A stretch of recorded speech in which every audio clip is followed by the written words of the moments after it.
all to play for, which is so exciting. These teams have to come in here and give it their all.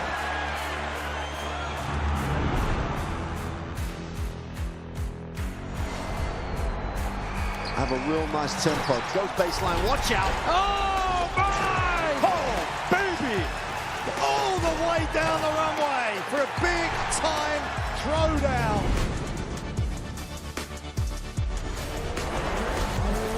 That's a lot of fans out there. Look at that! The drama keeps continuing, Jenny.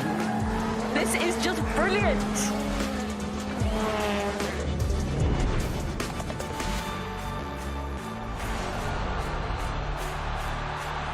He strikes.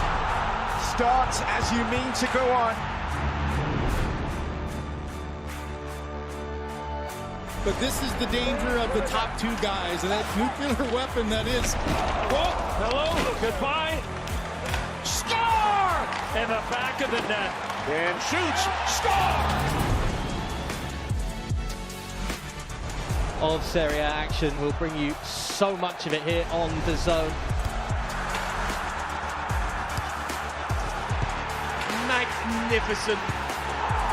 That is tremendous. Catching up on any NFL game is easier than ever before. Going deep for it all. Devontae Smith. He has got it. Touchdown. Your Eagles are world champions again. DAZN is the home of boxing. Really spurs you on, gets you going. Let's make history. Pure power. There's no way back from this, surely.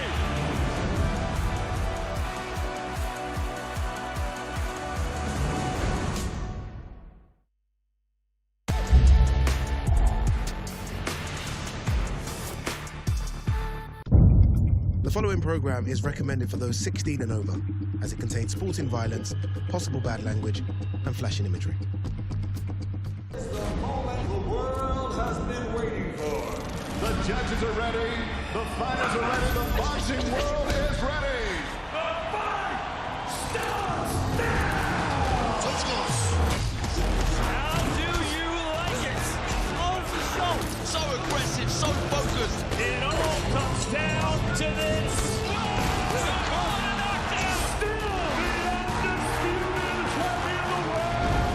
Fight night, only on DAZN. Hello and welcome to the NEC here in Birmingham, where we have a lively looking prelim show coming your way before switching over to DAZN at 7 p.m. where Olympic medalist and the showman himself, Ben Whittaker, makes his Matchroom debut. Here's what we have on before the bell, the prelims. For Barrett Lim, Dylan, what a fight that is. Alpha Middleman's first up, and Ibrahim Suleiman versus Nico Agabebe. First title fight for Ibrahim Suleiman. But we are ready for our first fight here on prelim, so let's hand over to David Diamante. Ladies and gentlemen, good evening and welcome to the NEC Arena here in Birmingham, England. We are live on DAZN for a big night of world-class professional boxing. It's all being brought to you courtesy of Mr. Eddie Hearn of Matchroom Boxing. We're sponsored tonight by Betfred, Drip, Riyadh Season, That Prize Guy, Tom Life Insurance, 10%, and Everlast. All of tonight's bouts are sanctioned under the auspices of the British Boxing Board of Control. The steward in charge is Mr. Charles Giles. Introducing your third man in the ring at the sound of the bell, from Solihull, scoring referee Chris Dean. And now, ladies and gentlemen, 6 rounds of boxing scheduled in the super featherweight division. Introducing first, fighting out of the red corner, he wears white with black trim. He scaled 9 stone, 6 pounds, 9 ounces. His professional record, 9 victories, 53 defeats, 3 draws, with 4 wins coming by way of knockout. Fighting out of Bratislava, Slovakia, please welcome Angel Gomez.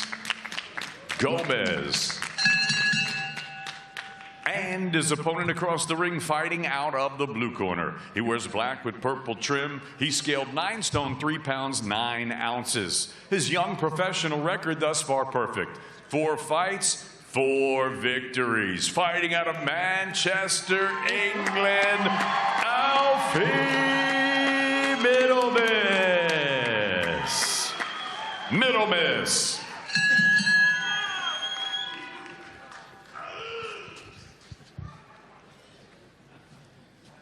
Okay, fellas, you both know the rules. I want to see a good, clean fight. I say break, you stop punching, take 1 pace back. Protect yourselves at all times. Touch gloves.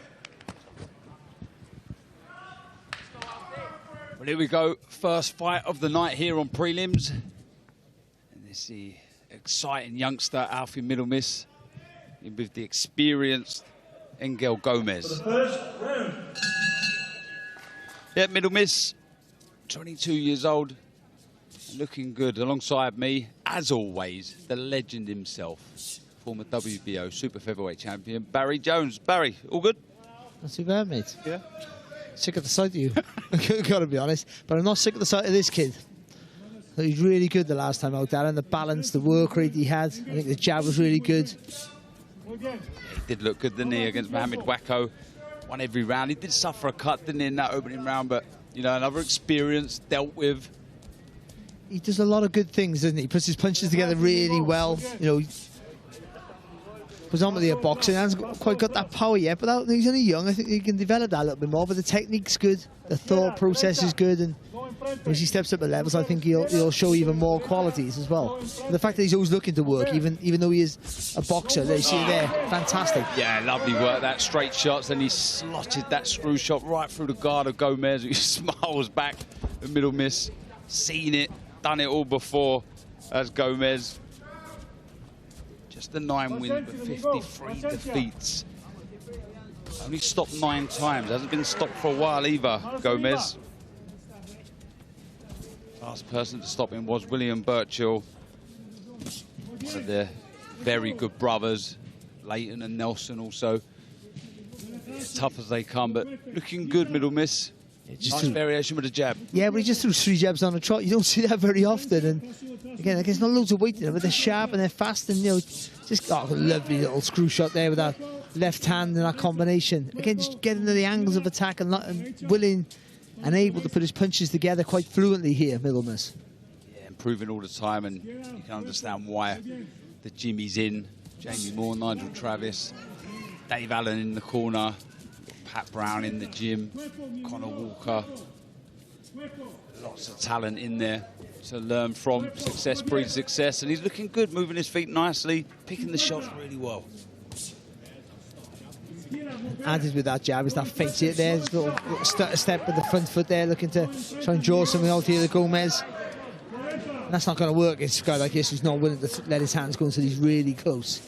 But still, you know what you got to get things muscle memory effect, haven't you? Just keep doing them all the time, all good habits. And so far, Middlemiss doing everything right. Yeah, moving nicely, and he's varying the power of the shot, isn't he, as well? He's not predictable, and we know with these, in brackets, journeymen, they know how to ride the shots, take the sting out of the shots. If you're loading up with everything, they'll read it, and it's intelligent boxing from Middlemiss. Oh, man, that feint there before that double jab from Middlemiss, really good. Yeah, good opening round for the 22-year-old from Manchester, Middlemiss.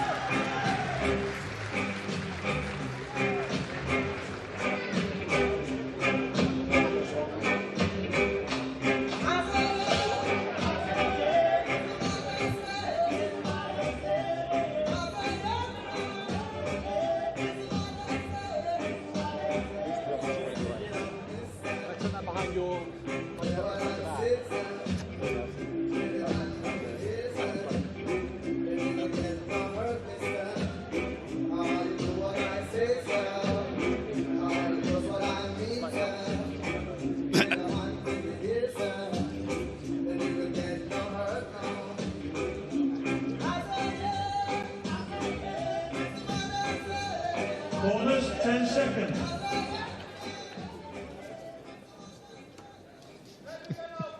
Seconds out, round 2. Into the second round we go. It was a good opening round from Alfie Middlemiss, the youngster from Manchester, 4-0. Weighed 129.9 pounds at yesterday's weigh-in. Nice quick hands, good variation with that jab as we've seen, and an awful lot to work with, Barry. Yeah, he does a lot of good things. Like I say, you know, again, it's just your willingness to want to stay busy, even though, again, you can, and it's all developing the skills in it, but stepping into the shots, you know, following through with the rotation of the hips to get more power in that right hand. That'll come as it goes, but the jabs well, the feints are good. You know, he puts his punches together, you know, quite fluently, and he has that thing that we always talk about, the acceleration and the pace, which can set you apart sometimes from other fighters. You know, just go from 0 to 60 very, very quickly. Yep, just happy to move and use that speed of foot to frustrate Gomez. That's good movement back to the centre of the ring and gets behind that jab. Quick jab as well, and constantly confusing Gomez with the location of the shot. That was nice. Eyes sort of jab to the, or feint to the body rather, than left hook upstairs. He sold it so well, didn't he? Not just with the eyes, he dipped the shoulder as well, like he was going to do something else, and lovely little shot. And again, you're up against guys here who are really stubborn, you know, tight defence, walk forward, you know, teak tough, and it's hard to break them down unless you have real raw power. So what he's doing is he's just going through the gears, working well, making sure he's well ahead, and I think he's enjoying himself here at the minute. Yeah, another composed, well-skilled, well-thought-out round from Middle Miss minutes ago. Even that's nice there, jabbing the hands up, it takes a little slide forward to get the second phase of attack. And he speaks well as well, Middle Miss. He understands the game, says he can do it all, and you know, we can see ourselves here. There's still maturing to do, but no rush. And of course, this is a guy you can practice on as well, by the way. Let's be honest, you know, we know that. I mean, and that's obvious to see, but this is what these fights are about, being able to do what you do, replicate what you do in the gym, in that ring in real life. Working nicely here. The jab, I think, been the key to success. The feet as well. Staying out of trouble. A little bit reddening under that left eye. Yeah, I think he might have come in with that, to be honest. No, seriously, early, I think so, wasn't it? yeah.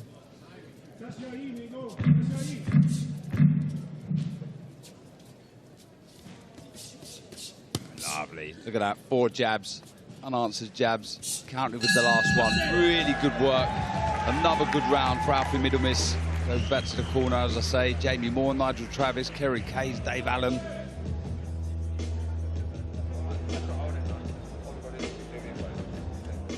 Good couple of rounds, Barry, for Middle Miss. Yeah, and he's controlled the pace, which is very important to learn to do that very early in your career, of course. But he's been throwing feints, the jab's been working well. You know, he's been putting his punches together fluently, as I keep saying, but the combinations with different angles of attack. You know, even off the ropes, using the ropes to bounce and dip and then spin off, get himself back at the centre of the ring. Against a guy who's made for him, of course, but still, he's doing all these things, you know, that learning to get used to it. So in a fight with more pressure, you'll do it automatically. And that's what it's all about. So these learning fights are very important for your development. 10 seconds. More importantly, he's boxing well within himself. Second set, round 3. Yeah, you feel there's more that can come, but no need here. Boxing nicely, feinting well, always thinking about what he's doing before he throws the shot and after the shot. As I say, he started really, really well, 4-0 as a pro. Made his debut last December, outpointing Jesus Gonzalez, winning every round. Mark license card. Then he outpointed Kane Singh on the Catchall Barboza undercard again, points for. He had to pick up a stoppage, but as we say, still maturing to do. But as far as ability is concerned, he looks a very, very good talent.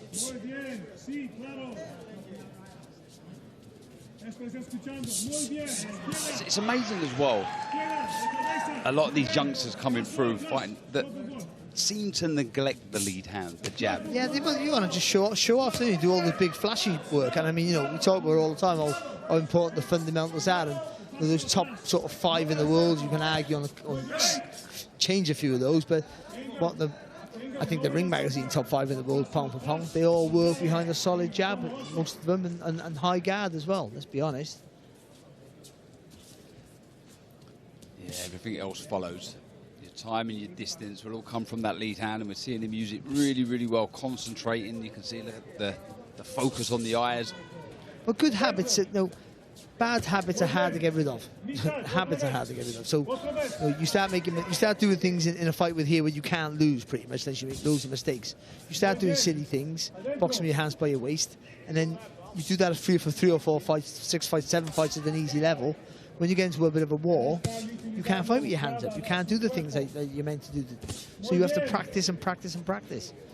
Nice work there again. He's always trying to unlock this high guard of Gomez. He's looking at the body, trying to throw the hook, feint into the body, trying to drop those hands of Gomez. Again, look, countering nicely with the jab. Sharp, really isn't it? Yeah, really sharp. With everything as well, not just the jab, it's his reactions, his feet. I mean, in a minute, we're going to start saying he can put a bit more pressure. Or he, no, so we should. 3 rounds, he's going to be 3-0 now, isn't it? So he can start doing a little bit more. But that's part of the game as well. Embedding yourself into a fight, winning the rounds at your pace, and then because you're in control of the pace, you can increase that pace.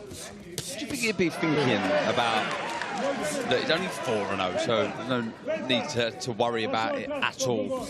But the fact that he hasn't stopped anyone, do you think he'd be playing on his mind? I don't know, I'd already stopped somebody by then. And then never again. I mean, what fight did you stop someone? It was a Katayan wrong. I was so embarrassed with the kid. So you had a 50% knockout ratio? I did for a while, yeah. Wow. It's a puncher for 10 minutes. But I think just win the fight and box well. Do what you're good at. Try and learn the other stuff broadly. What you're good at may take you to a professional. So keep doing that and add to your game, but never take anything away from it. Yeah, I'm sure it will come with the speed, the accuracy that he has. Darren, it won't come. Maybe it doesn't come. Yeah. I mean, and that holds you back, and I understand that. But you can, I prove you can still win a world title. Exactly. You just can't keep it. Ultimately, at the end, at the highest level, somebody's going to trip you up, but you haven't got a chin, you haven't got fast hands, you're not strong, you're not fit. Whatever, you'll have a deficiency somewhere.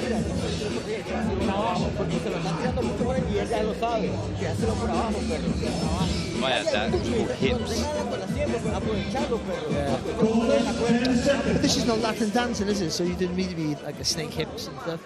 No, you had a lot of deficiencies, but this one's talking about now. More. Mainly mental. Yes. I agree with you there, mate. 4th round here at the NAC in our opening bout on prelims. Alfie Middlemiss, Angel Gomez, the veteran, the tough Nicaraguan, now based in Bratislava, Slovakia. That's lovely, that is. I mean, the smoothness in his work there. He threw jab up, jab down, and then just slid out just to make that jab coming back from Gomez, missed by a ½ an inch. And he looked like he'd come out to increase the pace a bit here as well, Middlemiss. I think that this would be the last time I say this, because I can't keep saying it every single time he fights, but if you are a Coronation Street fan, his dad is Philip Middlemiss, who played Des Barnes. Says he acts a little bit himself, Alfie. Oh, nice. Yeah. But that's it, though. I won't mention that again. A few Corrie fans out there. But again, it's more of the same smart boxing, intelligent stuff. Not taking any silly risks, is he? And like you said, the countering's really, really well. You know, the defence, he's sharp. He's not neglecting it or getting complacent. He's quick with every movement. And he's doing something before he throws a punch. Especially when he throws a combination, he'll normally feint like that or give you or sell you with the eyes, and then the punches go in 2s or 3s. So then he's learning to throw from a safe place. He's giving himself the opportunity to have that time to set up an attack, which means theoretically he'd be able to get more power in his shots because he's giving himself time to set himself. I mean, there's a lot to work with here. Yeah. I agree. But we have to be realistic and honest as well, because there is an audience watching. He's not up against a guy who's coming to beat him. That's the truth. He's coming to guys who's come to give him the rounds. But you still got to do the work, and what he's doing is very, very good. And Gomez, given the opportunity, will make you work harder than this if he can. But if he does look to campaign at featherweight, or super featherweight. Just looking at the featherweight rankings: Nick Ball, Nathaniel Collins, Liam Davis, Zach Miller, Cole Murphy, Reese Edwards, Lee McGregor. It's a stacked division domestically. But that will change. So by the time he gets there, yeah. you know, it'll change. There'll be kids around his level hitting the body shot there, I think. Oh, this is good work from Middle Miss. Not loading up with the shots, but it's definitely hurt Gomez. To the body. Like I say, he's been trying to drop the hands of Gomez with shots and feints to the body, and maybe he's just done it the other way around there. He's reversed, dropped down to the body, but Gomez looks uncomfortable, Barry. Yeah, but look at Middlemas, no, not rushing his work, still putting the pressure on, but the hands are high. He's punching straight down the line. Look at the block as well. Look at that. Nice, real good form there on Middlemas. Good shot. Really good round, and he has turned the screw. He has put his foot on the gas. Oh, good work to the body again. There was one that's crept round that right elbow of Gomez. But the best round so far from faultless Southie Middle Miss.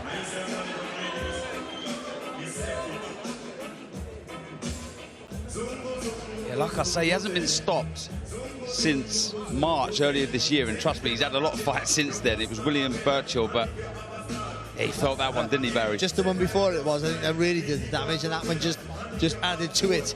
But again, look, he increased the pace in Middlemas. Not everything hit, but then when he was close, again, keeping your shape, keeping your form, all the fundamentals. The hands were high, the elbows were tucked in tight, and he tried to force the pace without rushing his work as well. He's a good fighter. There's lots, as you say, all the time. There's lots to work on, but there's lots to work with. In the words of Darren Barker. Cheers, mate. I don't think I've ever been quoted before. No, it's cool. Luckily. 2 to go here in our opening bout on prelims. Stack night ahead. The return of Ben Whittaker. In with Gavazi from Germany. Again, that jab, that lead hand, been impressive. Been quick with it, hasn't he? Lots of variation with the lead hand, and starting to really turn the hips into the body shots now. Yeah, and Gomez, you expect Gomez, he just come out doing a little bit more aggressive, not a lot, a little bit more. Smart, aren't they, yeah. The journeymen? They just know, don't they, how to nullify the work at times. Yeah, just to take not your confidence, just to take your rhythm off you a little bit. Just to show this, I'm not hurt. Yeah, lovely. He sells everything, doesn't he? It's always something before he throws a good shot, isn't there? Good jab as well. Yeah, the fault in his work, I know we've pointed it out numerous times, but it really is impressive. And I know people will say this, oh, if he had that raw power, how good would he be? But he wouldn't be technically as good because he wouldn't have to. He wouldn't have to learn the trade. I mean, I think he punches enough. You see it there, the body shot. He'll punch enough. As he gets older, he'll start planting his feet, a little bit more man strength, and he'll be stopping people. Because he's a busy fighter as well, isn't he? Yeah, and he's quick and accurate. So, you know, with that natural man strength, if you want to call it, that does come, and it come later for me, that's for sure. And me, but I retired at 25 and I got my man strength at 28. But no, but it's not that. Like, I would step out and I would step out a million miles, but he steps half a step out. So he's hurt Gomez. He's just turned the screw. He's carried on from that really good fourth round, and he's making this really uncomfortable for Gomez. What fighters like Gomez are good at is closing up shop. So if he gets through, he would have done well. But again, he's fine. A bit low, I think. Was he saying? Oh no, well, I didn't think it was low. Referee asking Gomez to keep his head up. I don't think Middle Miss will mind that. Can start finding the uppercut, but this is good pressure. Another good right to the body. Really starting to up the tempo here. It's not frantic, but it's enough to really make Gomez. But even that combination there, that right uppercut, left hook, it's natural. One of yours combinations. Oh. 2 compliments from Barry Jones. This is incredible. No, you told me the other day. I didn't believe you. I just thought. Did you go back and watch it? I wasn't not that sick, man. Well, a couple of good shots from Gomez. Just a reminder to Middle Miss, they switched on, but this has been another really good round. I'd have to say, so far, that the 5 best rounds we've seen in Middle Miss. Yeah, and that, to do it in one fight as well shows a real development. Look at that, even step there to the side, just to open up the body for a different angle. And also, when you get on the blind side, the left-hand side of the left jab, you're safe. You got a free shot. You got like 3, 4, 5 seconds to do your work. last out, as I say, in July. It was on the Harlem Eubank Jack Cattrall fight. So you can see he's put a lot of work in the gym. There's been a lot of improvements there, and credit to the team that he has around him.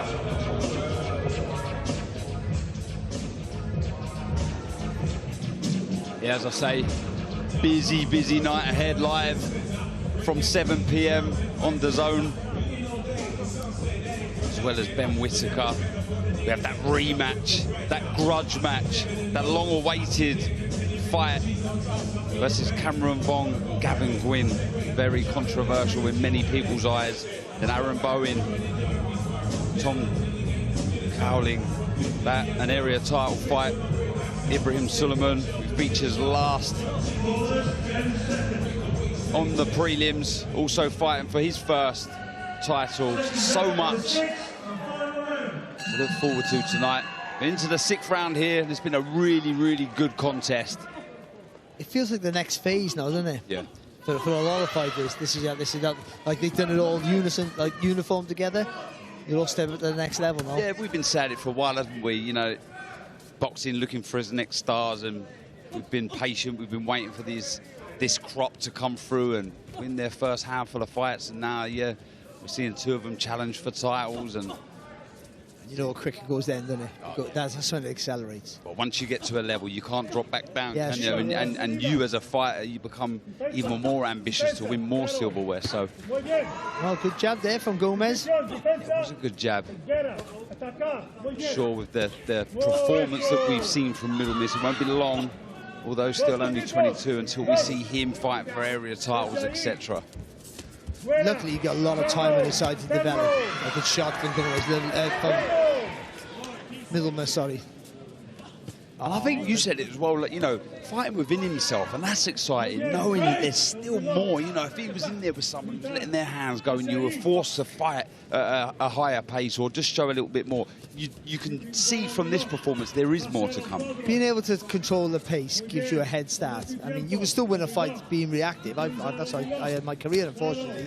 But it's harder to do it, much harder. If you can control the pace, you can slow it down, quicken it up, and he's done that, I think. At every turn here, he's decided when the exchanges happen. Okay, he's against a guy who doesn't want to throw any punches. I understand that, but I mean, the fact that he's just... it's all, again, we go back to sort of learning, isn't it? Learning for when you do step up the levels. Not to panic, to control everything. He's doing what he should be doing. Yeah, he's doing it really well. Yeah, he really is. We've seen Gomez in with many a talented fighters and causes trouble. But they try and get him out to there and he fires back, doesn't he? Yeah, the discipline shown here from Middle Miss as well. It's been impressive. Not got carried away. Not like us. No, but I think he's good to watch, isn't he? I would say he's a pretty fighter. And his style is really nice. Yeah, nice left to the body there. He set that well, didn't he? The right uppercut, left to the body.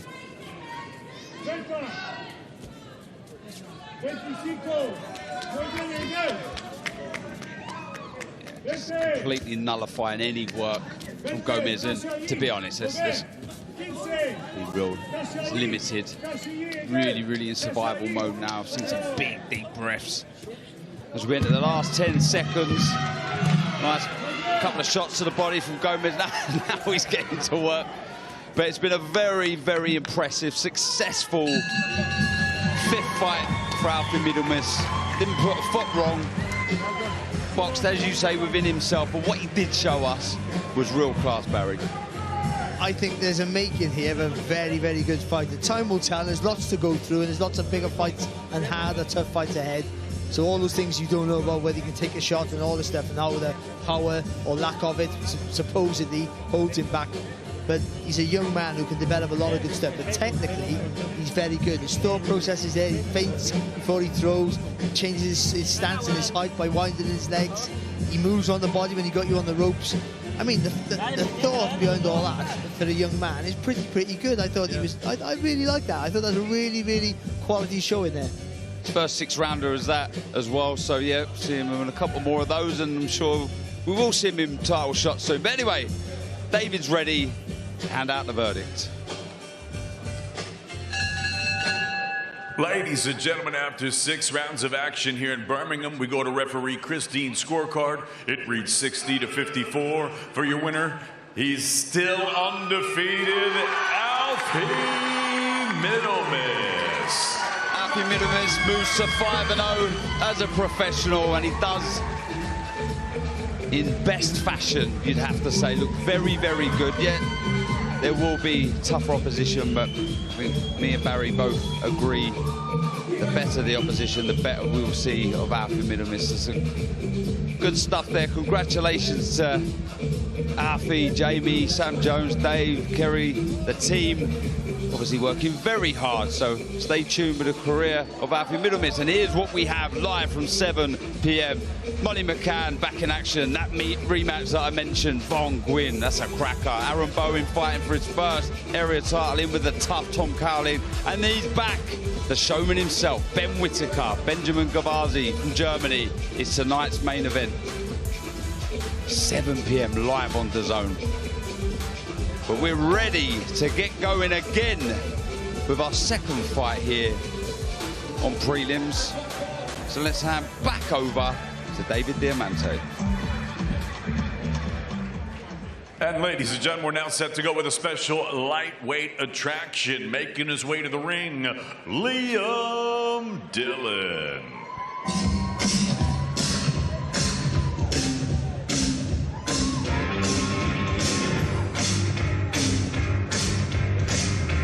But here he is, the absolute tough nut that is Liam Dillon, 29 from Chingford, never in a dull fight. Gives it his absolute everything, value for money, tough as they come, as I say. Only beaten 4 times, but at very good level. I'm hearing camp's been amazing. He's in a very good place.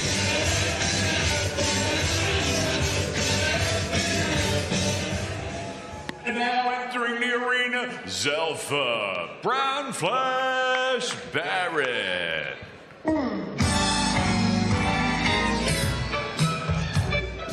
And here is the former European champion and world title challenger, Zelfa Barrett. You have to say pressure on the shoulders, and not just Barrett, Dillon himself. A win required here. 8 rounds. Who will come out on top? Very good fighter, Barrett. How much is left?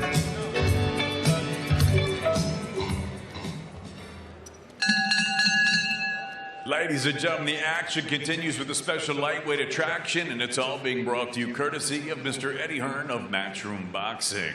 Introducing your third man in the ring at the sound of the bell, scoring referee from Wolverhampton, Ryan Churchill. And now, ladies and gentlemen, 8 rounds of boxing scheduled in the lightweight division. Introducing first, fighting out of the red corner, he wears blue with white and gold trim. He's scaled 9 stone, 11 pounds, 9 ounces. Professional record, 15 victories, 4 defeats, 1 draw, with 3 wins coming by way of knockout. Fighting out of Chingford, London, England, Liam Dillon.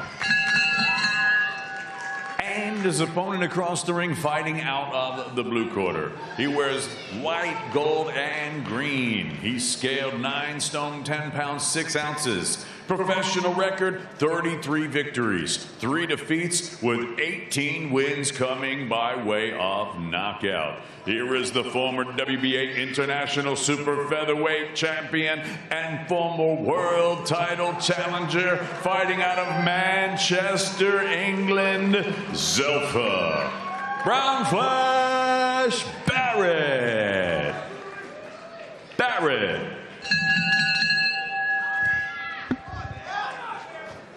Okay, guys, you both know the rules, so keep it clean. When I say break, you stop boxing, take a step back immediately. Protect yourselves at all times. Touch gloves. Well, this is a cracking bout. Second on prelims here. Zelfa Barrett versus Liam Dillon. Former European champion versus former British champion. Barry, as I say, you feel a win for both very important. Yeah, I think so. I think, you know, the first thought, because Barrett's boxed at a higher level, is if he loses, he's done. And he needs to win more. But I think it's the same for Liam Dillon, you know, because to keep himself like at the level where, you know, he can maybe challenge for a title, or always be that guy who's the hurdle you've got to get over. You know, he'll lose that and he'll step down below. So it's imperative for both to really make an impact here. Yeah, for Dillon, as I say, won that British title, beating Kazazfak, split decision. That was in July 2023, and the 4 losses that he had. Ryan Garno's looked very good. Reece Bellotti, a cracker at the Indigo at the O2. Pierce O'Leary, Ahmed Hatim in September at York. Also, only good fighters have beaten him, but you feel he needs to turn those losses into a win now. But Zelfa Barrett, as we say, former European champion, world title challenger. You commentated on his fight in Abu Dhabi, didn't you, Rakhimov? Yeah, he was boxing so well against Rakhimov, he really was, but he had to work hard, and I think that's where Dillon has to make him work hard.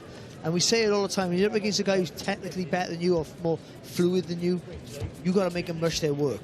Which means you've got to be busy, you've got to be on their chest as quick as you can, rough them up, make it physical, not allowing times to set up the attacks and the fluency and the combinations. Yeah, nice counter right hand there as he backed Barrett onto the ropes. Dillon. Barrett lost to Jazza Dickens in February of this year. That was over 10 rounds. We've seen what Jazza Dickens has gone on to do. So he's a WBA regular champion, yeah. Isn't he? So, you know, he's having a Indian summer of all Indian summers. And he's moved up in weight. Zelfa Barrett.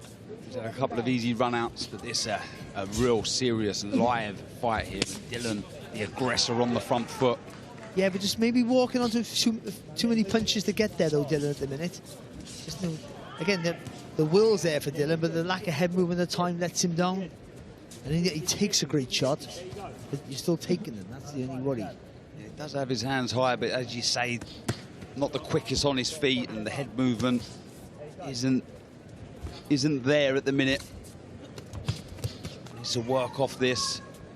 It's good flurry of shots there from Barrett. Yeah, there's a couple of them were blocked, but again, just to accelerate with the work every now and again. It'll, in rounds that not much are happening, that'll do enough to win you the round every time. He's controlling it. Even though he's the one on the move here, Barrett, he's controlling the pace right now. The little fidgety movements he has, Barrett, makes him hard to read at times. A bit more of an injection of pace there from Dillon. Sharp on the feet, but needs to be quicker. That's a nice counter left hook from Barrett. That's literally his trademark shot. Yeah, he is. That or that. Yeah, he throws those shots so well. Stroll back to the corner. Zelfa Barrett. Listen, I just need you to shut down a little bit early in the road, yeah? Yeah, shut down a little bit early. As he throws first, don't end up throwing more than 1 or 2 before you shut him down, yeah? Catch that bump, yeah? Then roll the head out. Especially when you throw that right uppercut, roll the head out to your right, yeah? Good, box him really well. Yeah, start into the backhand, scoop into the body, belt line, yeah, low as it needs to be, yeah, down the middle and round the side. Yeah, you've got him round the side, yeah. Marcus Morrison with the instructions. I almost forgot that. No longer with his uncle, is he? Asking just for a bit more work there. Double up the counters. There is the NEC. Home of tonight's boxing. A home that is waiting for a star. I think that's great seeing Marcus Morrison in the corner. You can little fight, twice the size of me. He was a good fighter, wasn't he? It's nice to see him still in the game. Yeah, plenty of knowledge. Morrison. We see him in the corner with Joe Gallagher quite often, but you know, as the second role, don't we? But see him as giving the instructions is got to be invaluable for someone like Barrett. Yeah, it's more of the same in this second round. Barrett on the move. Happy just to move. Nice high guard, though. It's better from Dillon, though. He's got to punch in bunches, hasn't he? Yeah, go again. Be as busy as he can. It's very difficult when you've got someone as elusive, as quick on their feet as Barrett. Lovely jab. But you've got to keep your feet constantly moving forward, but the head's got to move as you come in. Like, that's not bad. Even then, you haven't got the bob and weave type, but you dip your head over? I mean, it's unorthodox, but at least you're making someone search for the target. If you come on square onto Barrett, that uppercut comes into play, that left hook finds a home, and it makes it difficult for you to really get a foothold. Working well, isn't he? Backed into that neutral corner, some lovely shots to the body, spinning off lovely as well. That right hook upstairs, drops the left to the body. When he's in full flow, Alpha Barrett, he's a joy to watch. He really is. Well, I mentioned in the last one about pretty fight to watch, but when he's then his punches go with the whip of the shots, it really is a nice sight to watch. But Dylan's doing the thought is right from Dylan. Get close, get him on the ropes. That's what he wants him, but he's got to try and just throw more shots, I think, rather than try and pick his shots, which you tend to be the right idea. You've got to try and flush the Barrett. Tough division this again. Sam Noakes, who put in a great performance against Abdullah Mason in Riyadh. And how well was Mason? Oh, he chose to fight. 21 years old. Performance like that, incredible. But I think he could have boxed more, I do, to be honest. But he chose to stand there with Noakes, which is madness in itself. Joe Cordina, Max Hughes, Leo Doherty. He looked well, didn't he, in Scotland? Yeah. Win the British title.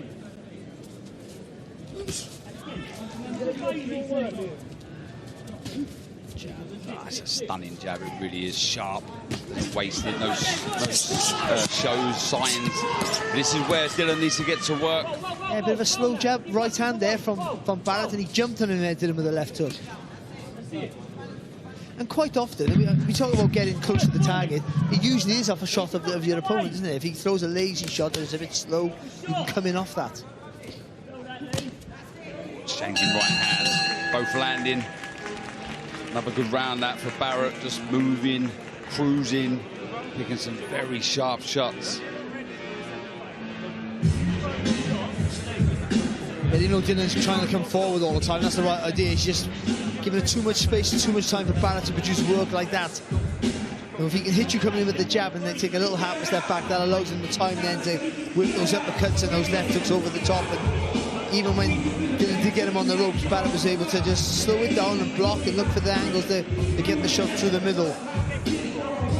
Yeah, tough as they come, Dylan, as I say.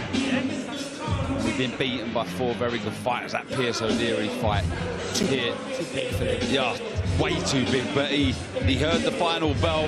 He was in the fight.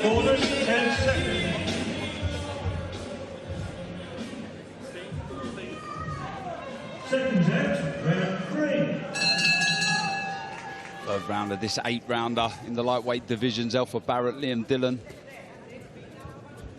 It's been Barrett moving, frustrating Dillon, who's tried, he's picked his moments like that. It's just the sharpness of the footwork of Barrett has just allowed him to spin off the ropes and find his way back to the centre of the ring. But quickening his feet, okay, he was in a straight line there from Dillon, but quickening his feet, that was the right idea.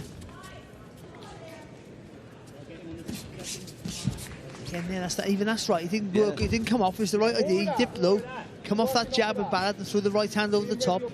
Yeah, let's him throw that a bit more, that right over the jab. It's very difficult when he commits to that jab. He's so sharp, isn't he, Barrett? You've got to kind of hope that you can, you know, he pours one out or he shows one and you can get the right over the top. And what he does, Barrett, which is quite unique, he throws from the hip. It went back to the hip that time, so it's not proving my point. But he brings it back to the head. He does that quite often. That's very unusual. Usually, if it comes low, it goes back low.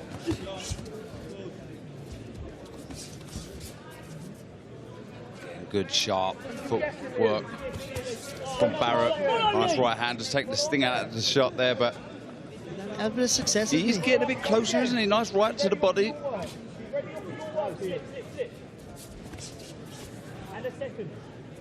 Seen this with fights of Dillon in the past, where he does try to start fast, but as fights progress, he really gets into a momentum. But that's a good right hand from Barrett. Narrowly missing with the left hand. Good shot from Dillon, and again, nice uppercut. That was a nice shot, wasn't it? Yeah, he landed a nice straight right hand on with Barrett in the corner, and then on that uppercut as he span around. Definitely the best round for Dillon so far. But again, that all goes down to making Barrett rushes work, like we mentioned in the first round. You've got to make him get a little bit untidy. It was a nice uppercut when he threw a moment ago. Sort of screw shot. You don't tend to see it from the rear hand, do you? No. And I think he's done the right thing with the lead hand at times. He's jabbed to the body of Barrett as opposed to upstairs. Oh, there's that left hook again that you pointed out. His money shot. Lands a nice left to the body as well, Barrett. Good jab as well there, just to reset. I think the move up to lightweight will help Barrett as well. A long time coming, I guess. Yeah, definitely. Long time down at feather and super feather.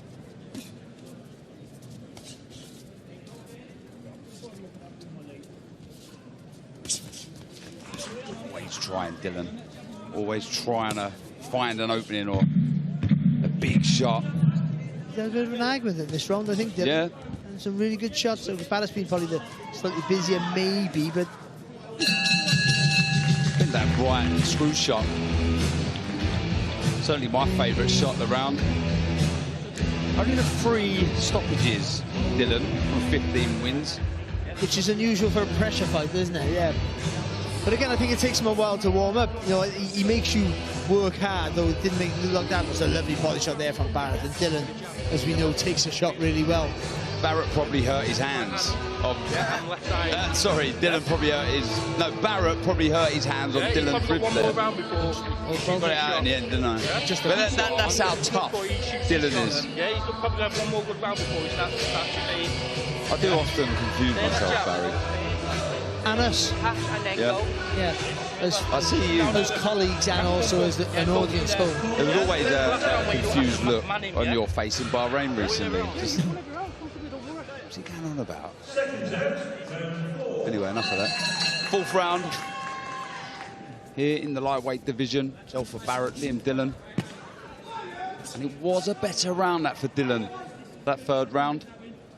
Changing up his defence here, but as I say that, lovely left hook that he walks onto and another left to the body from Barrett. That cross-hand defence, I mean, I'm not sure. I mean, there's a lot of body on show there, I think, and Barrett just showing with those long levers he can get around those elbows.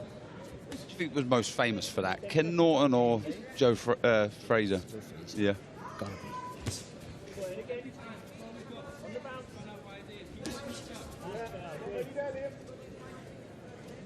Though I did try it once, so I wouldn't fight. In the freighters fight? That was me trying to get out the ring. Looking to hold his feet a little bit more in this 4th round. Barrett, but as I say that, back comes Dillon, aggressive. Going to find more of those uppercuts. Really working that left to the body well, isn't he, Barrett? Good from Dillon. Nice uppercut there from Dillon. Didn't quite catch the target cleaning up, but still a scoring shot. That's been his best shot, hasn't it, the uppercut? Yeah, it has, yeah, surprisingly. I thought it'd be the overhand right. Yeah. And on the flip side, although he throws a lovely left hook, head and body, Barrett, you'd think where Dillon does creep forward a little bit, the uppercut would have been there for Barrett. A lovely 1-2, shooting the right hand there from Barrett. Made Dillon just quicken his feet up. But again, the same thing applies here for Dillon, just having to take too many shots to get close before he has success.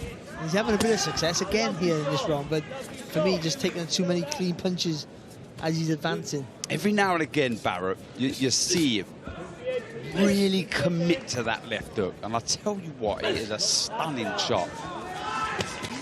He's got a lot of trouble a few times. It has, hasn't it? It really has. Jordan Gill, brilliant fight that was. Jordan did brilliant, wasn't he, Gill?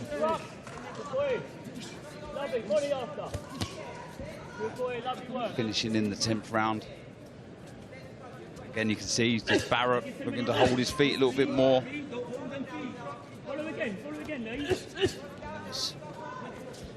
Just a lovely turn of the shoulders and hips when he just throws that right uppercut, which means he has to throw that left hook to get back online.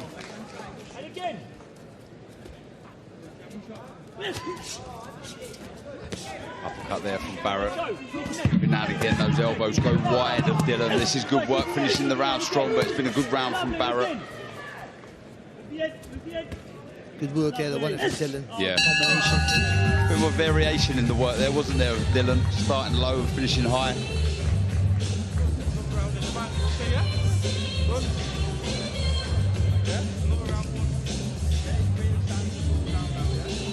It's a lovely shot, it really is. Didn't quite get the full turn on the punch. It sort of bounced off the rib cage there of Dillon. But again, just punching from that longer range, and also they're easier punches to see. And here is Cameron Vong looking to end his bitter rivalry with Gavin Gwynn once and for all. Got the win last time they fought. A lot of controversy surrounding that. That is on our main broadcast, as I say, live from 7 p.m. Little wink from Zelfa Barrett at us at the commentary desk here. I think he's enjoying himself in there, Barry. Yeah, I think he's boxed quite well here, hasn't he? I think Dillon's kept him honest, that's for sure. As he does, yeah, most.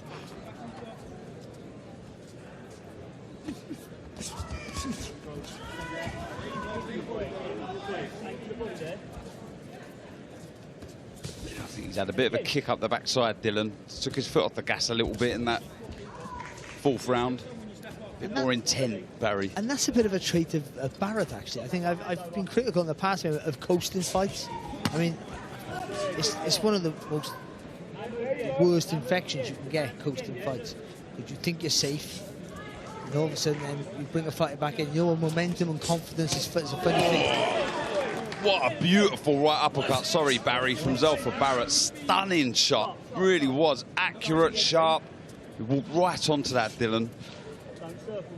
Just like to see him being constantly active with that lovely jab he got, Barrett. Always making a reset or overreaching with your shots. That's his weapon to land you, to walk you onto what we just saw there was a lovely uppercut.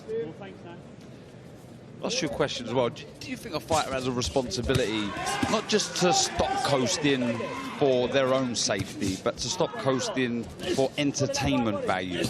It's tricky, isn't it? Good body shot there from Barrett. And lovely movement off the ropes as well. This is beautiful. Well, that right to the body. I think, yeah, he did feel that one.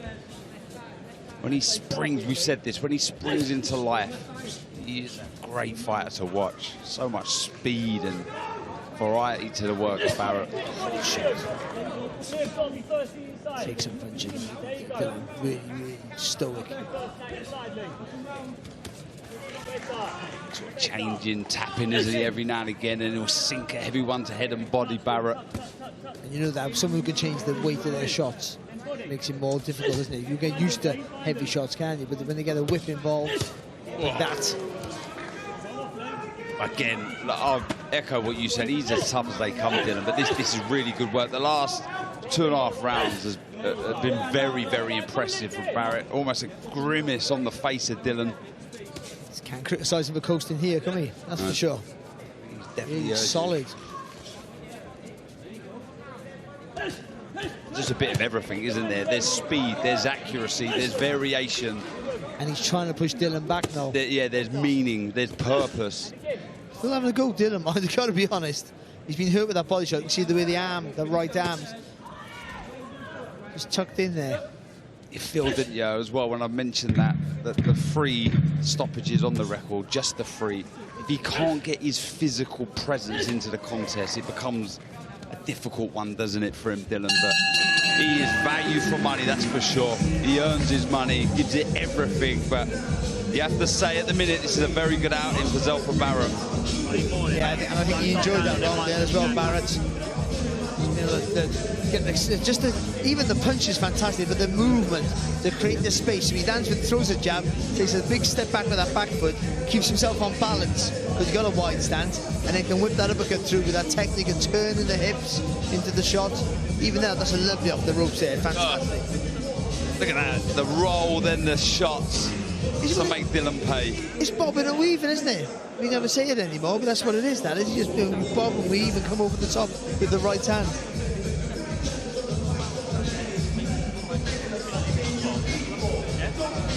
as I say, a really good division domestically. They have him in the box rep ratings at 4 already, Barrett. So I think a win here, which he looks like he's on course to get. He'll put himself in the frame for a big fight. And just the fact that he's been European champion, he's boxed for a world title, and he is a recognisable name, certainly domestically, will always open doors for him. So, but he has to keep winning and boxing impressively like he is here. More importantly, for the promoters, I think we'll put him back on maybe closer to home or. Nice right hand from Dylan. He took the sting out of the shot, Barrett, but he did land the shot nonetheless. Starting to get to work again. In the corner of again, tried to G him up, get him going. A bit more intent in the work. Nice left hook, taking on the right glove of Barrett, but he's got to try and sustain, hasn't he? Good shot there from Dylan. No, lovely right hand. You know what? He's not throwing as many, but he's throwing 1s and 2s really well. Powerful right to the body from Barrett. Be careful doing that, Dylan. He just doesn't have the speed, the reaction to keep his hands low. But staying low is the right idea. His head's just looking too far over the front foot, I think. That was good, though. Little body shot creeped through, though, from Barrett. It's a better first minute and a half from Dylan. Good reply. Give it that Joe Fraser cross guard. Sort of working because it's just making Barrett stop for a while, then he's exploding out of that crouch stance. Good right hand there from Dylan. Follow them up, Liam. Yeah. Nice, lovely whipping shot. Not enough on it to trouble Dylan. A good shot all the same there from Barrett. Boxed really well. I mentioned the fight when he beat Kez Aspak, July 2023. Didn't stop. Kez, that pedigree, Olympian, a lot of promise, and he ripped up the script, Dylan. His dreams come true, becoming the British champion.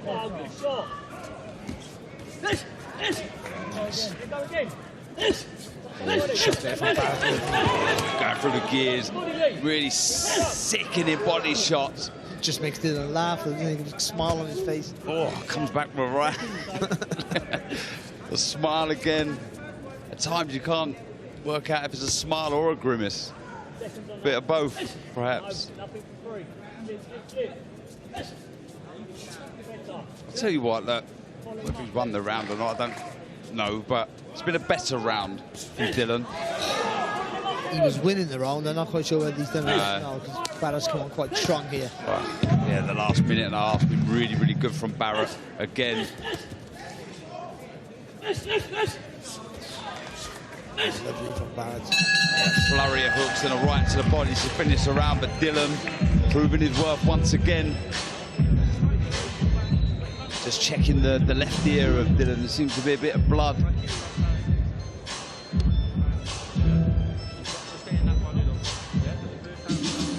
He looks like he's still got plenty in the tank there as well, Barrett. Molly McCann back in action. She was here checking the ring out, having a walk around ringside, and she is buzzing to get going. Such a great character, and what an addition to the female game. Tons of talent. Remember, she started out as a boxer.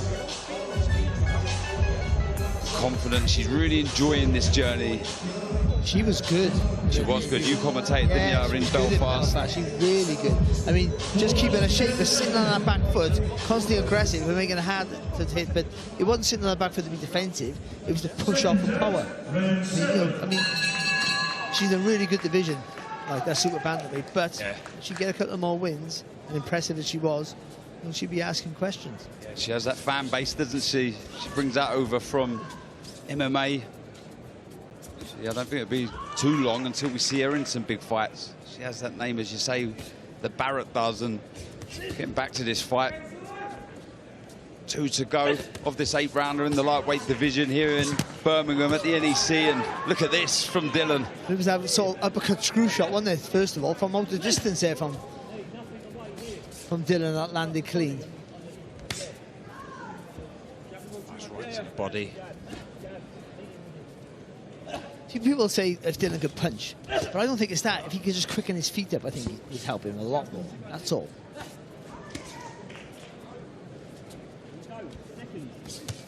But when he gets close like that, I mean, he stays nice and low. He punches from a crouch stance.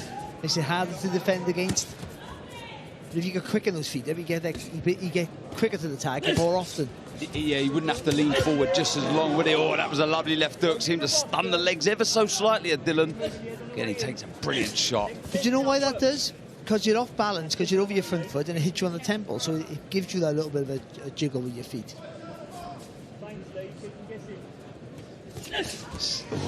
That right uppercut. You've got to be careful. Although he's having success, Dylan, when he does crouch down and he's leaning forward, but he ignores it, doesn't he, Dylan? He does, bounces off him. It's a lovely shot. No, it didn't happen. Going back to that temple shot, it's such a hard feeling to describe. Because you're kind of, I don't know if you've ever had it, but I remember going to Denmark and sparring with Kessler, and he caught me in the last round of the last spar, and my legs were doing this weird dance, but I knew exactly where I was. Yeah. But I just could not stop dancing. It's all about snake hips. I was all over the place. Doesn't surprise me. Oh. Below the second shot there, Barrett, but the first one was a lovely right in the solar plexus. I think he's felt that one. Just stop Dylan working for a few seconds here, which for Dylan is a long time. Anyone else is out. Vicious hooks, 3 of them. But back comes Dylan.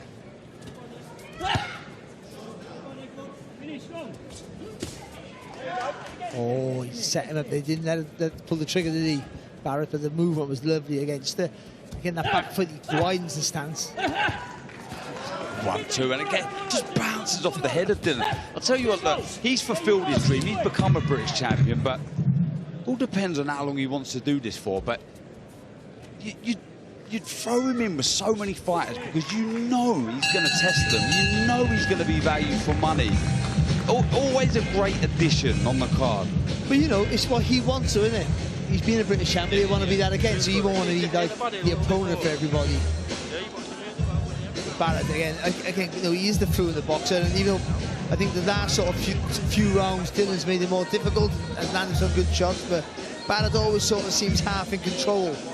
Just seeing that lovely shot. Again, just being able to use those long levers and throw that uppercut from a longer range.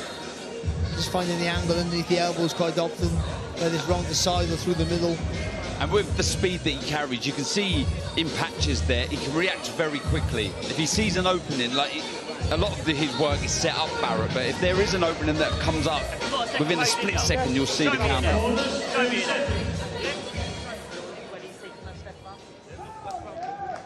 Second take, the 8th and final round. Well, 8th round in this lightweight contest, second up here on prelims. It's been a good contest. It's been Barrett showing us why he was once upon a time a European champion and world title challenger, with his movement, his speed, his variation. And we've seen Dylan, former British champion, showing his worth again, his toughness. So impressive, Barry. Yeah, he's boxed really well here. I mean, you can argue that, you know, he maybe stepped down one level for where he's been fighting at the minute. Dylan will argue against that, and I understand that, but I mean, he probably has, and it's an 8-rounder, so Dylan doesn't have the time to go to like wear you down like he might want over the 12-round period, but still, he's controlled it, used his experience as well, and just a natural skill set that he has there. At the moment, listen, there's still 2 minutes to go, but at the moment, he's looking like he's in sort of control, relatively comfortable. Never quite comfortable, but enough to never be in trouble and know he's doing enough to win and be able to up the pace when and if he needs to. He's picking a nice shot, Dylan, a nice right to the body. He's sort of stepping forward with the jab or feinting, and he knows Barrett predominantly moves to his left-hand side, so he just throws the right to the body. He's landed quite a few of them, as he does there. Nice counter left hook from Barrett, and right uppercut to follow. Well, he's sort of doing it at times what we said he should have done from round 1, and throwing clusters. See what that counter left hook reminds me of? It's you versus Freitas. Oh, yeah, it's not that good, is it? Have the peach of a left hook you threw. Was that first round where you drop him? If the fight ended there, it was a good night. shot there from Barrett. Again, there's that left hook, yeah. Trying to smother, nullify the work of Barrett. Dillon getting as close as he can, and throwing that right to the body. The left hook upstairs, trying that cross guard defense, throwing a nice left hook. Oh, right to the body though. How does he find the angle for the shots? Because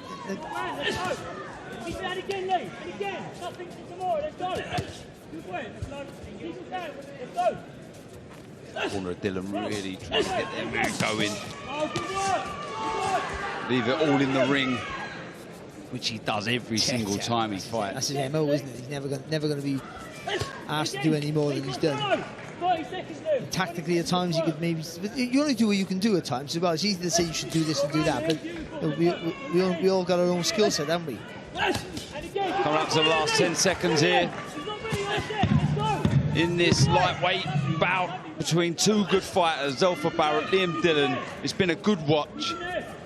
It's been a fight in which you felt Barrett needed to win if he wanted to stay fighting at the level he's been at in the past, and it's a fight we believe that he's won.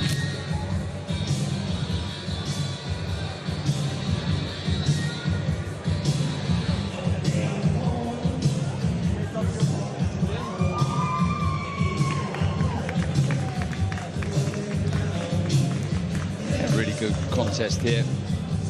NEC starting to pick up here. People taking their seats. Well, let's hand over to David Diamante. Ladies and gentlemen, after 8 rounds of action here in Birmingham, we go to referee Ryan Churchill's scorecard. It reads 78-74 for your winner, Zelfa Brown Flash Barrett. Zelfa Barrett gets the 34th win of his career and puts himself back in title contention, beating the ever-tough Liam Dillon, leaves it all in the ring. He can be extremely proud of himself, and I hope we do see him out again.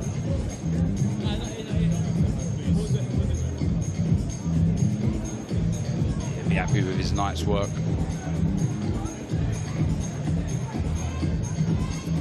Well, we're ready to go again. Our final fight, a title fight here on prelims. So let's hand back over to David. Ladies and gentlemen, the action continues with a special super featherweight title attraction. Making his way to the ring at this time, please welcome the Alchemist, Nico O'Beatty.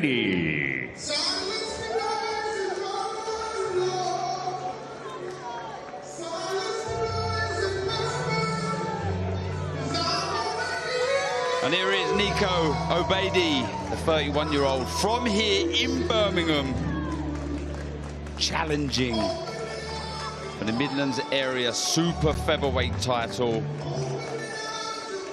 A title that he challenged for in June this year, losing to Brandon Bethel. His only loss.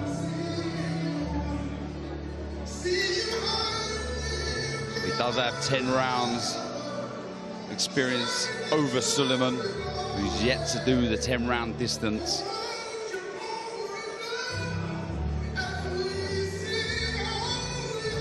He's enjoying this, he's taking this in. What a moment for O'Beatty.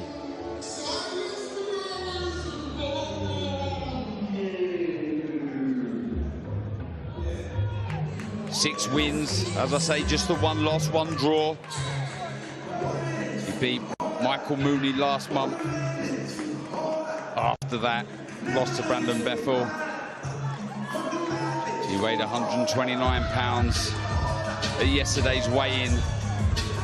But this is a tough task. We've been impressed with Suleiman.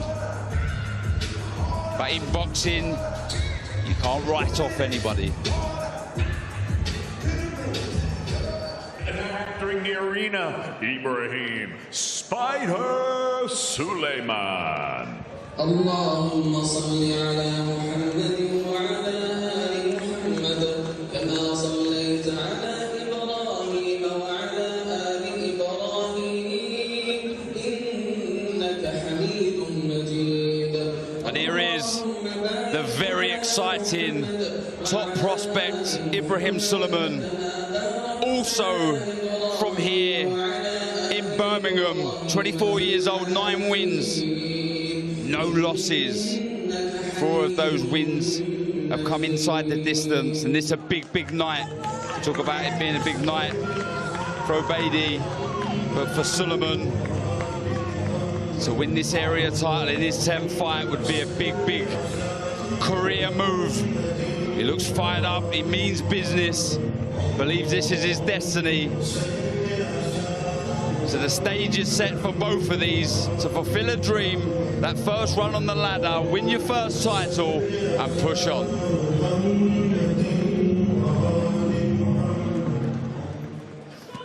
Ladies and gentlemen, the action continues with a special super featherweight title attraction, and it's all being brought to you courtesy of Mr. Eddie Hearn of Matchroom Boxing.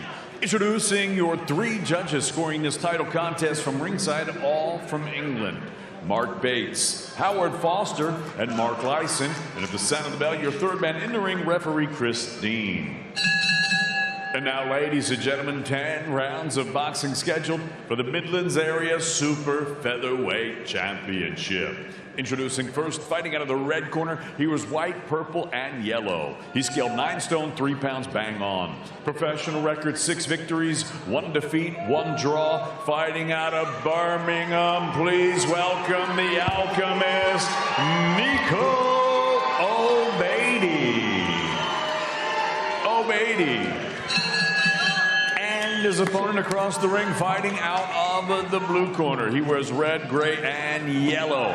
This skilled southpaw scaled 9 stone, 3 pounds, 5 ounces. Professional record perfect, 9-0, 4 knockouts. Also fighting out of Birmingham, Ibrahim Spider Suleiman.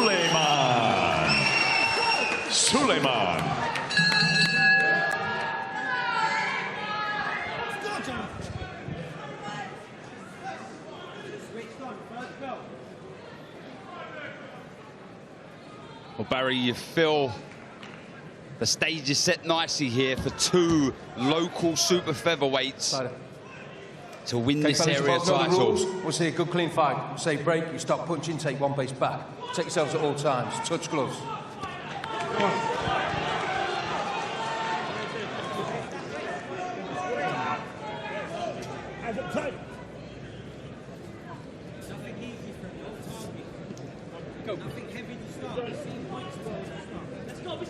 10 rounds, as I say, in the super featherweight division.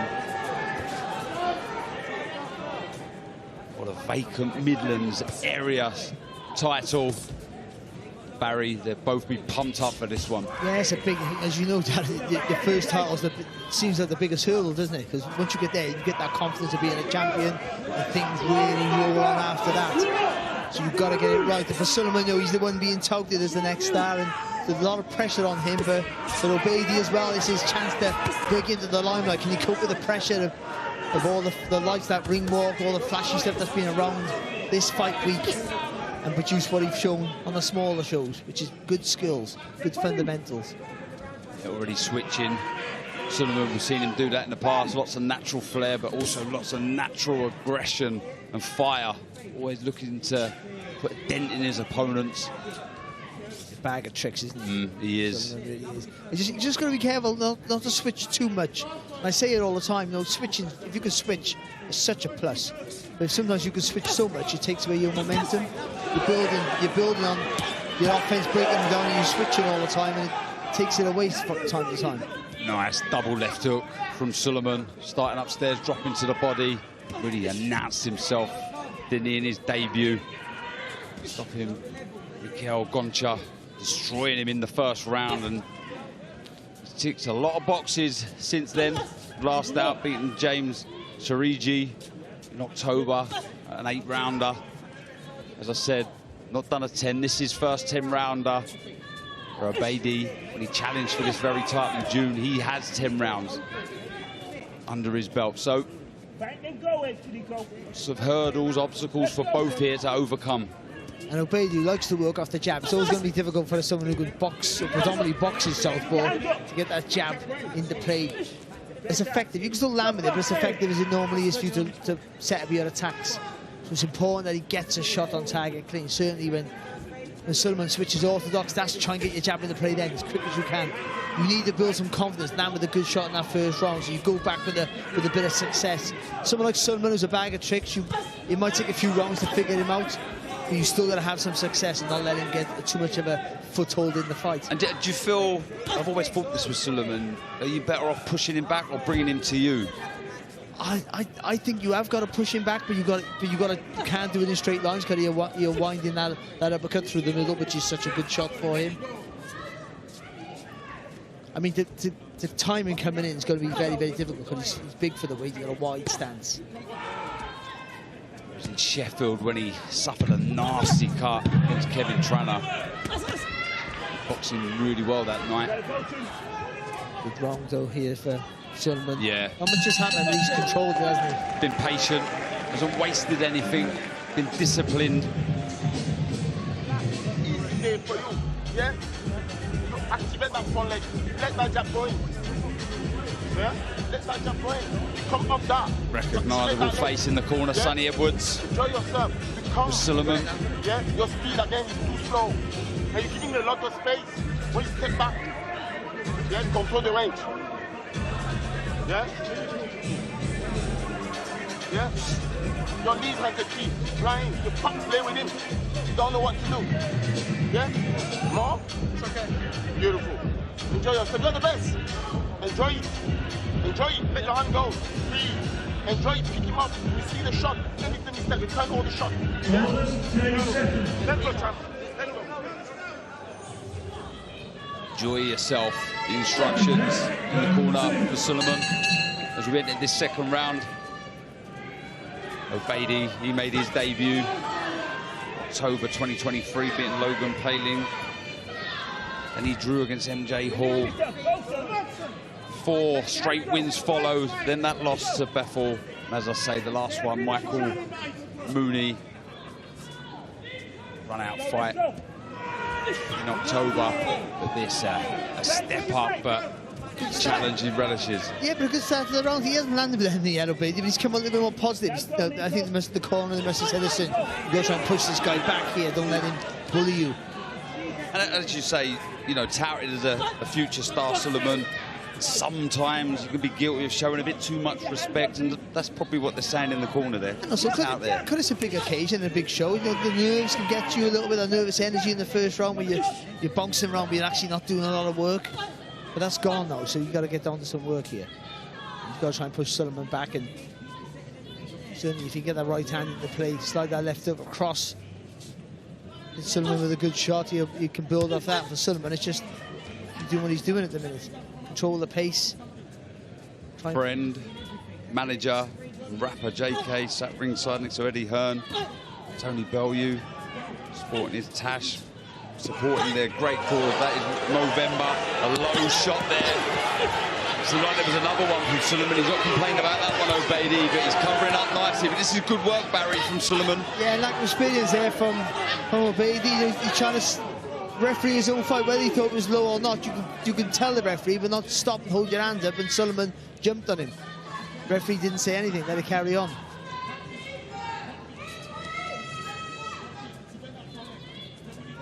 Yeah, tall fighter, isn't he, Obeidi? Which is a curse and a blessing, depending on how you use it. Well, we've seen Sullivan, haven't we, already tap upstairs, then drop to the body.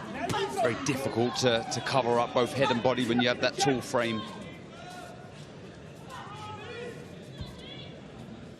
Just waiting too long here. And I wrote that on my notes with Obeidi. Waits too long, and he does. He's trying to get the perfect shots in, and he's got to just use speed to try and get. Because even if he doesn't land, it might be enough just to keep putting Sullivan off. And you naturally, then you wait a little bit more when you're in there with someone who's as quick as Sullivan. So you have to not quite gamble, but just commit and trust yourself. Oh, that was low again from Sullivan. You can see that one that crept under that purple waistband of Obeidi. Getting the telling off from the referee. Obviously, he has time here. They're saying take your time, but I think he's all right. Take your time. Let me know when you're ready. 16 seconds left to go in his second round. funny that you never want to show any signs of weakness there, even though it was a foul blow. You always want to get straight back. Most of the time. No, I'm all right. I'm all right. Again, O'Beatty waiting too long. Sullivan's not having loads of success, but enough to win these rounds without any real trouble or energy really wasted. Let's have a look at these shots from Sullivan. Certainly the second one strayed low. Let's have a look at this first one. Yeah. Right down the middle there. Why the ref was there? Well, the referee was behind Sullivan. I think he's on the blind side. I don't know, that's the second one. Actually, this is one that maybe you shouldn't have seen, but I think the other one, he was behind Sullivan, so he didn't quite see it. Yeah, 2 shots. He's got to be careful. He's obviously not intentionally trying to land low, but you know, he keeps straying them below that purple waistband. Points will come off, and you don't want that. Certainly not in your first title fight. Yeah, stand up in there. Enjoy yourself. Let that knees have working. Mind them body shots. Yeah, again, enjoy yourself, Sonny Edwards. Find those body shots. I feel he gets the mind those body shots. He was saying. I think mind the body shots. They're going low angle.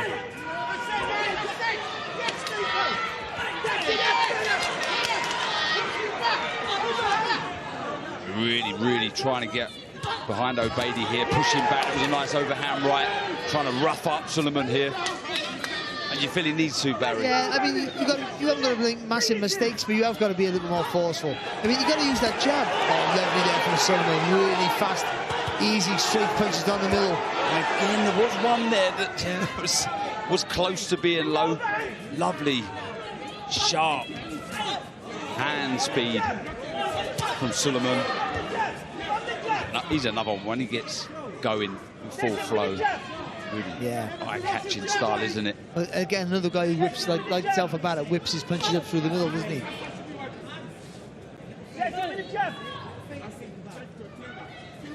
Talk about O'Beatty waiting a little too long. I feel Sullivan would rather O'Beatty let his hands go.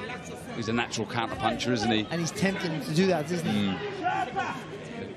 Now and again, he'll keep that right hand low as he is there, trying to tempt. But you can still double the jab up, and if you can just commit with it and use the front foot to come forward with it, it gives you a bit more speed and force, and you can throw that right hand on the middle. So when he's trying to counter you with a single shot, you're already in that 3-punch throw combination. You're going to land, even if he lands, you're going to land with more conviction.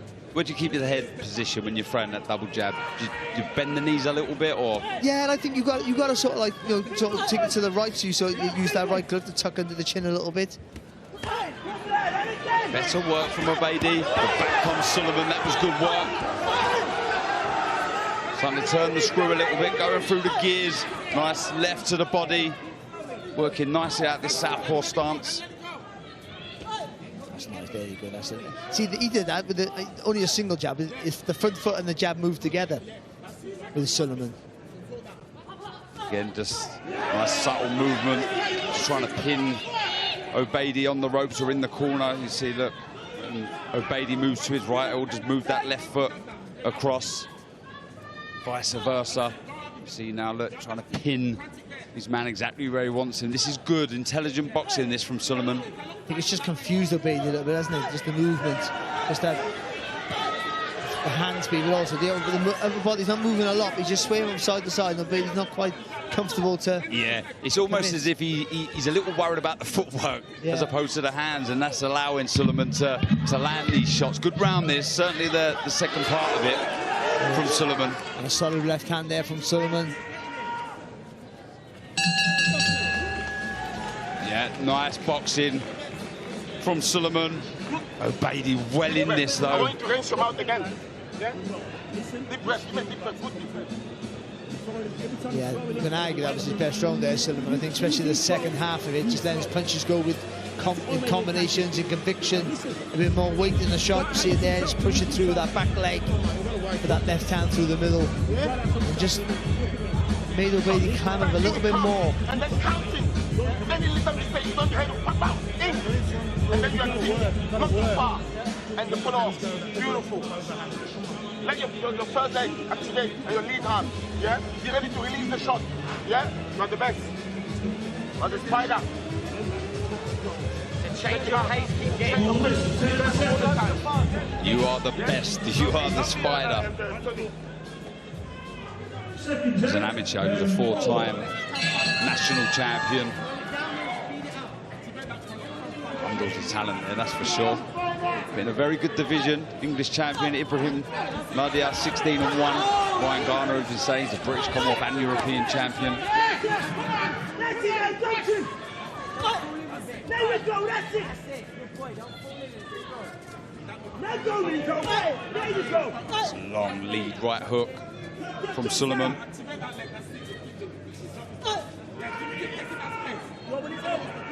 I like the start. I think it was the third or the second round where he really come out Obeidi and start to rough up Suleiman. He needs a bit more of that, doesn't he? Yes, I think it's hard for him to maintain. I think he might not felt the power or something, but he just feels like he's up against guy who hits a little bit cleaner.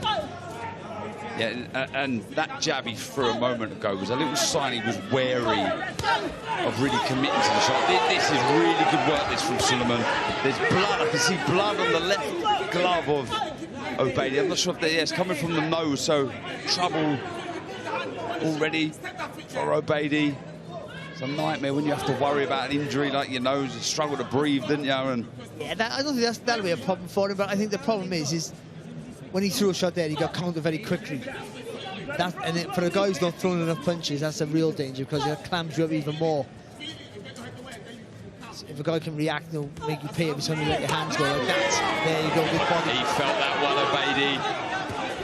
Lovely left to the body, and he's looking menacing here. Suleiman creeping forward. He means business, Barry. Yeah, he got him in that web now, hasn't he? Because every time he throws that shot, he's countering with a quicker punch, with more spite. I know that. Oh, good shot again there from the spider.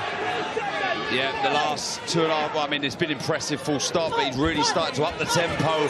He means business here. The work to the body has been impressive. He's found the target. He's not straight low, has he, with the body shots, and they're doing the damage. Do I love that? He doubled up with that left hand, or the backhand, whatever you want to call it. I say that all the time. So with orthodox fighters, when they box southpaws, double up with that right hand. If you land one, so they throw it again. And very few people do it, and Suleiman just did it from the southpaw stance with the left hand. Sold a ticket. You can hear the crowd every time he lands a heavy shot. It's more than the punches he's landed, it's the fact what he's done to Obeidi. This has been the best round, for sure. He's followed up a really good third round in this fourth. But Obeidi hasn't thrown a punch now for a good 30-odd seconds. I think he's hurt him with the body shot. And he's really starting up the tempo. This is really good work. The referee having a look, sticks out his tongue. That's usually a sign that he felt a couple of those shots, and this has been really good boxing. As the corner have been asking, enjoy yourself. Well, he's doing more than that now. He's impressing. Give me that dumb shit again. You went some out again. Big breath. You are the best. The follow-up. Really, really good round there. Some lovely jab and that left hand. And he doubles up the left hand, I think, in a minute. See, making him miss, making him pay. And that's the secret of the boxing in many ways. It really is the essence of it. Make him miss, make him pay. And that stops him from throwing punches. It slows him down. And it makes him do everything they don't want to do. It makes him tense up. Low with that body shot there, but everything else was quality work there from Suleiman. And Obeidi showing a little bit of toughness there, but he's in a bit of trouble here. Number 5 bottom or 5 the top. Yeah? You are the best. Relax. Yeah? Stand up straight. You can't fight that way. You cannot control that way. You are the best. I need his trainer in my life. Just telling me how good I am all the time. I don't think he's a liar. He's just, you know. Like the yin and yang to you. You're the one who always gives me stick. You can pick me up a little bit. Anyway. Why would you size into it? Anyway, fifth round. And I tell you what, it's been impressive from Suleiman. He's had everything his own way. Obeidi tried in the first couple of rounds, but he's been second best here. In the last round, he just took Obeidi's offense off it. His offense is not that constant, to be honest, but he's taken it off him. He really has, and that he really did. He just closed him up. And I think it's important for Sullivan now to jump on him quite quickly and continue that success that he had. I know Sonny and Ed was in the corner saying, "I'll box him for the first half and then put the pressure on," and I saw that makes total sense. But I think he can afford to be a bit more adventurous now. And I think he will be. We've seen that in the past. That's one thing for sure with Sullivan. Once he's got his man hurt, he's a terrific finisher. And you're just seeing him back off for that really good fourth round with another good start to this fifth. See, I don't know how hurt Obeidi is, but he's lacking confidence. I think he sucked the confidence out of him, and that really makes you more vulnerable. He just completely been stopped of letting his hands go. But that's because when he throws a shot, he gets caught with a quicker, better punch. And it makes you think, and the more thoughts in the brain tenses you up. The more tense you are, the less likely you are to release your punches with speed or any, and then you don't throw a punch at all. So is this just now an increase in tempo? Let more shots go, more phases of attack from Sullivan. He throws it, pressure with the front foot. When he throws, half a step back, come back with a combination. Punishing blows to head and body, tucking up well, Obeidi, but this is turning into a bit of a beating here. 7 years Sullivan senior is Obeidi, but it's the 24-year-old who's looking the mature. And as we've said in the past, the talented out of the two here, very, very good. Showing us a bit of everything. He stayed predominantly in this southpaw stance for most of this contest. And that's where he has the most success, I feel. Yeah, if it's not broken, don't fix it. And that's what we're seeing from Sullivan.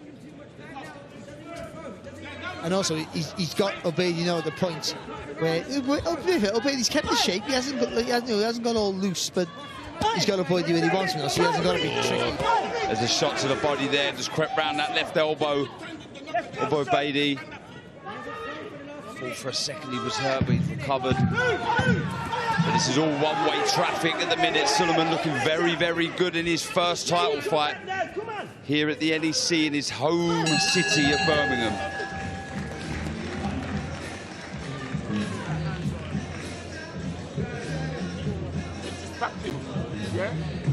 Someone else who's challenging for their first title this evening is this man, the ever-exciting Aaron Bowen from just down the M1 in Coventry.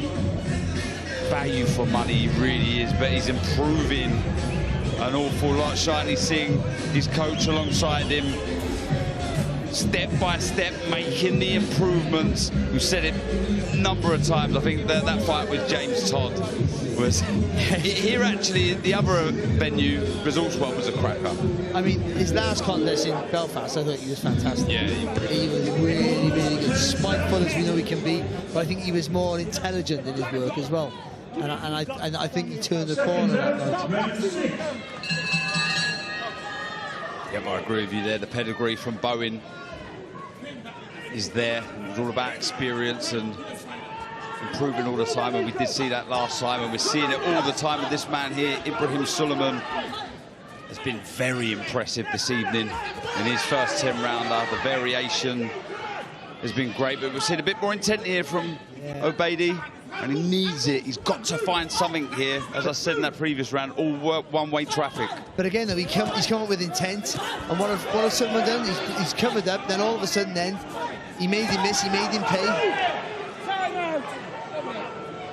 And then came back with, you know, and then all of that just clammed up Obeidi. Well, yeah, we said there was 2 or 3, wasn't there, low blows, and now he's got his first warning, Sullivan. Point off here in this 6th round. Doesn't need that. We said Obeidi is tall, and that can happen when you're looking for the body shots, but you've got to be more disciplined with your work. Yeah, you have, and the chunks look a little bit high, but I don't think they are high because the referee would have said it. But if when you get caught, you can caught anybody there, and it's a painful experience. It really is. And Obeidi has the time, and he's allowed the time, and he should take all the time that he needs. And he didn't take all the time he needed. He took enough. Didn't waste it. Nice left hand though from Sullivan after the break. really pinning Obeidi everywhere he wants. He's got to come through the middle here now. Yeah. So the straight shots, the hooks, they're all working, but I think the one that's going to break it up is the one he doesn't see through that guard. Break that guard through. Like Andre Ward would, he jabbed straight and hit the hooks, and all of a sudden he changed that shot and sprint right through the middle with it. Hook, then through the middle.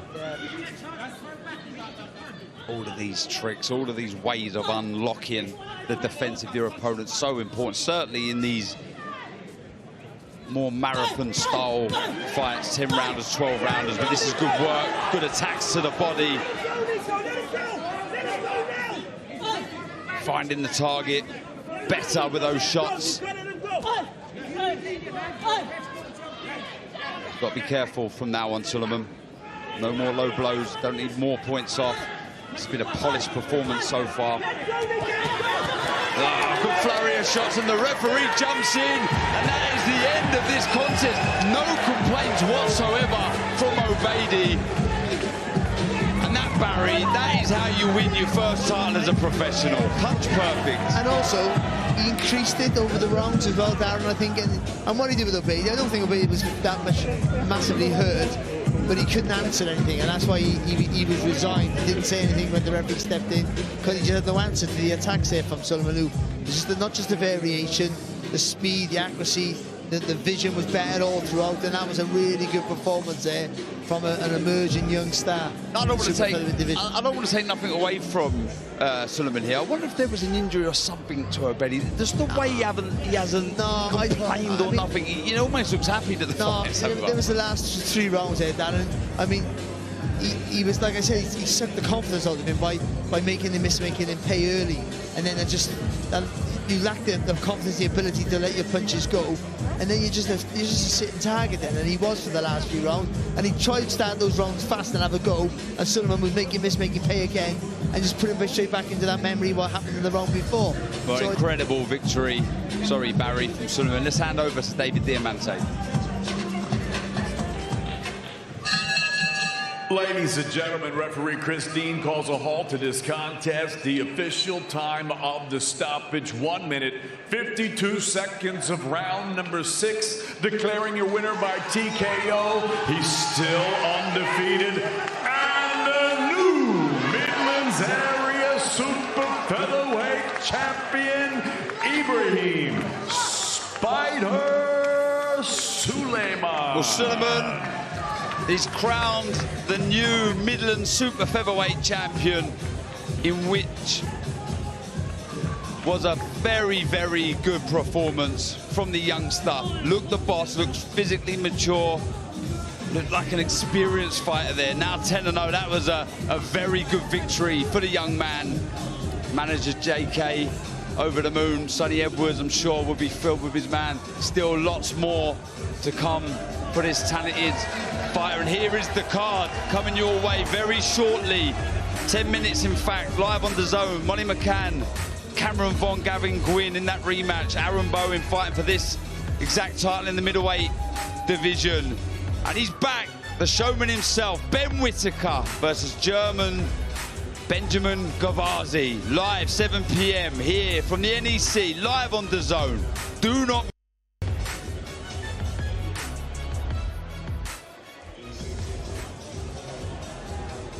People say to me all the time, who is the next big star in British boxing? The Midlands' prestigious, precocious Ben Whittaker. This is the guy, Ben Whittaker, that is going to light up British boxing. Yeah, he's a skillful fighter, but I'm gonna show the boxing well. Now I'm the underdog, nobody believes in me. I'm sure that I win this fight. When it comes to win, they're easier to beat. Be ready for a war. When the Lord is on my side, I will not be afraid what a man can do to me. I slice and dice him, turn him into a German doner kebab. Let's do this.